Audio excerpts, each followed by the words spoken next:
Vamos a ser uno de los primeros de erradicar el populismo definitivamente. Nuestro objetivo principal en la Argentina es terminar con el kirchnerismo. ¿Qué proyecto tienen las derechas argentinas? La apuesta del macrismo por la grieta y su llamado a terminar con el populismo y el kirchnerismo. ¿Es una táctica o tiene una raíz ideológica más profunda?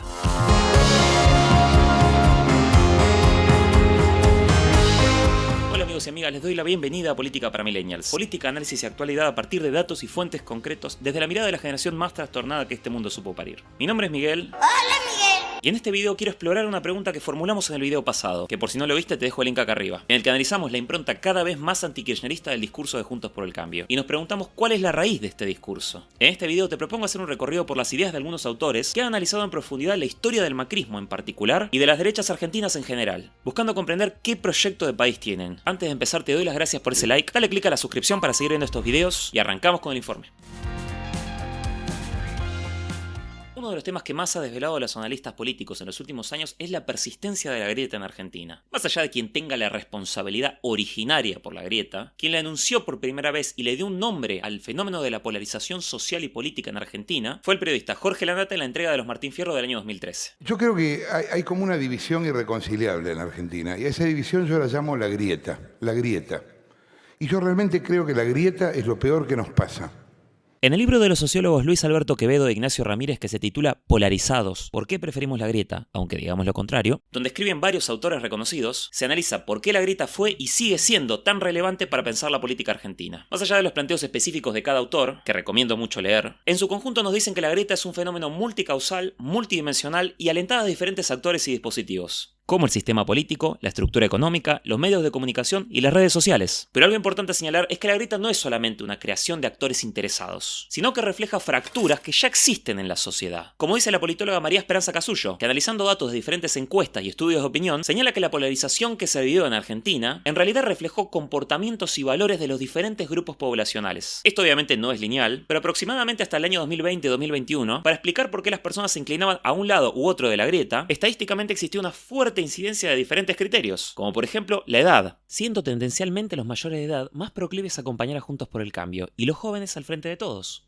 Otro criterio es la posición económica, ya que existió un importante contraste entre los comportamientos electorales de la gente según la clase social a la que pertenecía, y este comportamiento también se vio afectado por las diferentes creencias ideológicas. Por ejemplo, la grieta implicó adhesiones políticas diferentes entre quienes pensaban que el Estado debía tener un rol central en la distribución del ingreso y quienes afirmaban que el mercado es el mejor asignador de recursos. Obviamente este estudio es previo al fenómeno de Milei, y hoy ya no se puede hablar en los mismos términos, ya que surgió una figura que desde un discurso liberal logró una mayor llegada a los jóvenes y a personas de bajos recursos, pero esto permite comprender en parte el razonamiento pro grieta de una parte sustancial del sistema político. Si la sociedad ya está dividida, capitalicemos esa división. Agitemos las palancas sociales del odio hacia el otro, algo que hoy es más fácil que nunca en nuestra era digital, donde los algoritmos y las comunidades semánticas nos reafirman continuamente nuestras certezas y nuestro desprecio al que piensa diferente. Cacas y Macri con Carrió y Cágina 12. Pero el tema de las redes y algoritmos y su influencia en el sistema político lo vamos a tratar en un próximo video, así que suscríbete para que no te lo pierdas. Ahora, si bien la grieta puede comprenderse como un instrumento que ocasionalmente fue usado tanto por el macrismo como por el kirchnerismo, también hay que decir algo acerca de cómo este discurso está arraigado en la ideología del PRO y de las derechas argentinas. Autores que han investigado la conformación del PRO, como Gabriel Bomaro, Sergio Morresi, Mariana Gené y también otros como José Nathanson, nos dicen que es un partido que surge entre 2001 y 2003 de los restos de diferentes facciones de partidos tradicionales,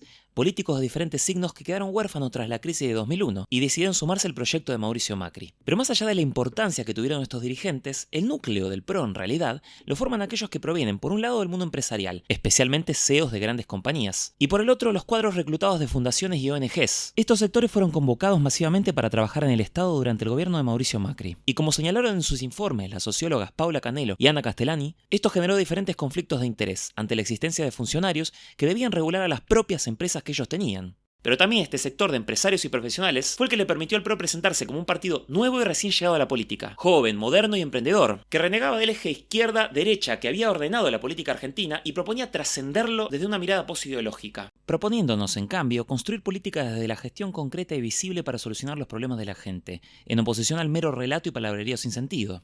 Esto que no es relato, porque este pavimento no es relato, esto es real. El tema es que esta mirada coexiste con una tendencia fuertemente ideológica dentro del PRO, que sin duda se inscribe en el campo de las derechas argentinas. Por eso otros autores como el filósofo Eduardo Rinesi, o desde otro ángulo la socióloga Paula Canelo, han planteado que la idea de afirmarse desde lo inmediato y constatativo, las cosas son como son, es una cualidad de las derechas que en lugar de preguntarse por qué las cosas llegaron a ser de determinada manera, lo que implicaría pensar que pueden ser de otra, defienden las relaciones y divisiones sociales tal como son. Y esta es la idea de orden que hoy se refleja en el discurso de Patricia Bullrich, volver a poner las cosas en su lugar.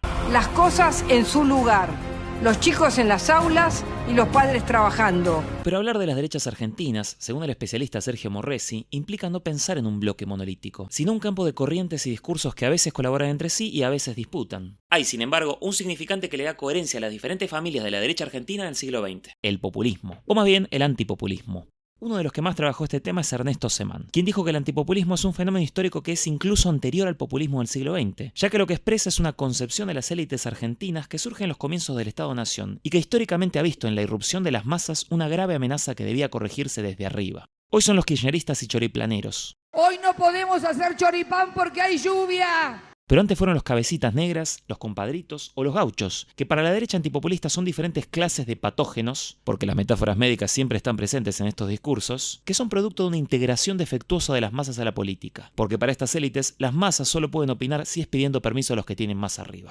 Existe la idea de que Argentina fue alguna vez un paraíso sin populismo, una idea que promueve el macrismo desde hace tiempo, pero que también se la ha adueñado Milei, refiriéndose a una supuesta época dorada del liberalismo argentino entre fines del siglo XIX y principios del siglo XX, en la cual éramos el granero del mundo y la primera potencia mundial. Estas afirmaciones en general se basan en información estadística incompleta y poco fiable. Toman como referencia la conocida base de datos de Madison, que no tiene información sobre series oficiales de PBI en Argentina anteriores a 1935, y que por eso toma estimaciones inventadas con posterioridad por la CEPAL, que provienen de un trabajo que incluso la propia CEPAL decidió no publicar en su momento. Además, y como cualquier historiador puede corroborar, a diferencia de todas las potencias de la época, Argentina no tenía desarrollo industrial, científico, tecnológico y armamentista. Se basaba en una economía agroexportadora subordinada a los precios de las materias primas a nivel internacional, que beneficiaba solo a un puñado de terratenientes del área pampeana. Era conducida por una casta política conservadora, autoritaria y centralista que vivía en Buenos Aires, y marginaba a la enorme mayoría de la población de derechos sociales y políticos. Pero según una lectura claramente sesgada, existió una Argentina soñada que cayó en desgracia por los sucesivos populismos, el radicalismo y en especial el peronismo.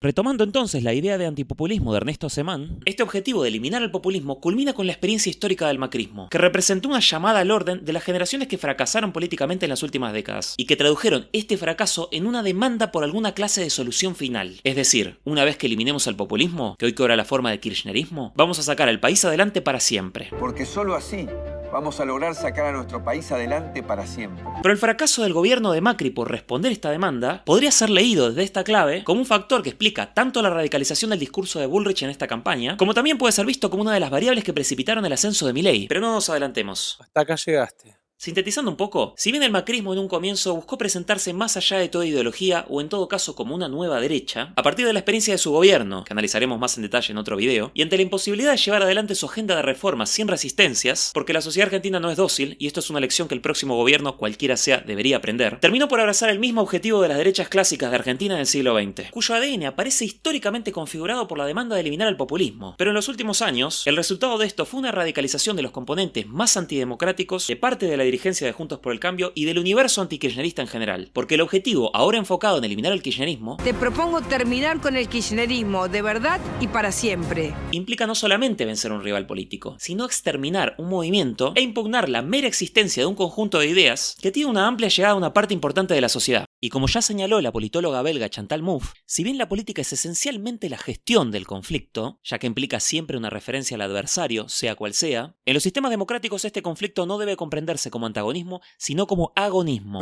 Es decir, aceptando la legitimidad del adversario y las reglas del juego democrático. Pero cuando esta oposición deja de leerse como una división entre diferentes perspectivas político-ideológicas y pasa a comprenderse desde un terreno ético o moral, La grieta es moral en la Argentina. En Argentina la grieta es moral. La grieta no es ideológica, no es derecha, izquierda, es moral. esta confrontación deja de verse como una disputa política y se convierte en una batalla entre el bien y el mal, donde el objetivo último pasa a ser la eliminación absoluta del adversario.